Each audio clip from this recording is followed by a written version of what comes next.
tere tulemast, kallid kaalud! Siin on teie detsembrikuu esimese poole ülevaade.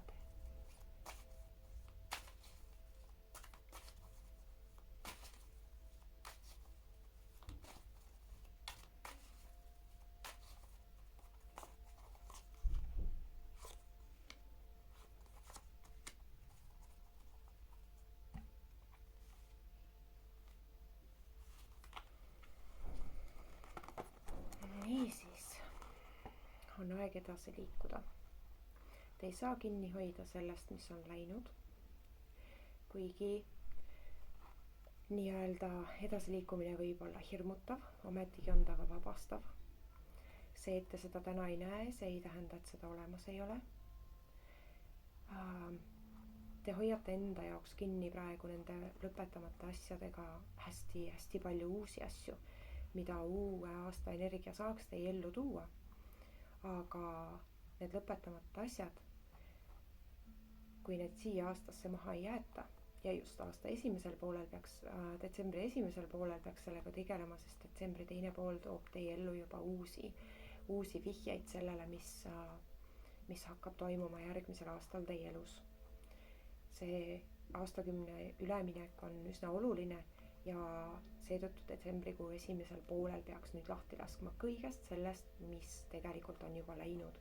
Te ripute selle edasiliikuva rongi taga, hoides kinni, saades haiget ja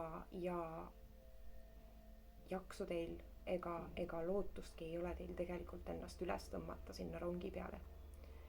Sellepärast, et teie teekond on hoopis mujal. See, mis on läbi, sellest tuleb osata ka lahti lasta. Ja kui me seda ei tee, siis uued võimalused lähevad meist mööda ja me magame maha olulisi asju enda jaoks. Need lõpud on vajalikud, et me saaksime teha ruumi millelegi uuele. Ja need lõpud on vajalikud selleks, et me ei lohistaks ennast ega ei teeks endale haiget ja seejuures ka oma lähedastele, kes on meie ümber. Kui te arvate, et nemad ei märka või ei taju teie segadust, teie valu, teie kaost ja paanikat, siis te eksite väga palju.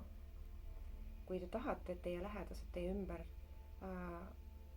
hakkaksid vihkama on võib-olla tugev sõna, aga hakkaksid teid vältima, siis hoidke aga rahulikult kinni, tehke endale ja teistele haiget. Sest midagi peab ju tegema, eks ole. Kaaludena on teil loomulikult raske neid valikuid või otsuseid teha, aga nüüd peaks need siiski tegema. Teie ei saa hakata ennem paranema, kui need asjad on lõpetatud. Need asjad on õhus olnud juba piisavalt kaua, laske lahti. Ja siis hakkab teil tekkima üldse mingisugune arusaamine, kuidas tegelikult seda lahendada. Aga kõigepealt peate te laskma lahti oma peas sellest, ja mõistma, et see on läinud, see on läbi. Tuleb osata loobuda. Ja siis te saate tiivad. Alles siis, kui te olete lahti lasknud, saate te suurema pildi ja kõrgemalt vaadata neid olukordi, mitte enne. Aitäh ja olge hoitud!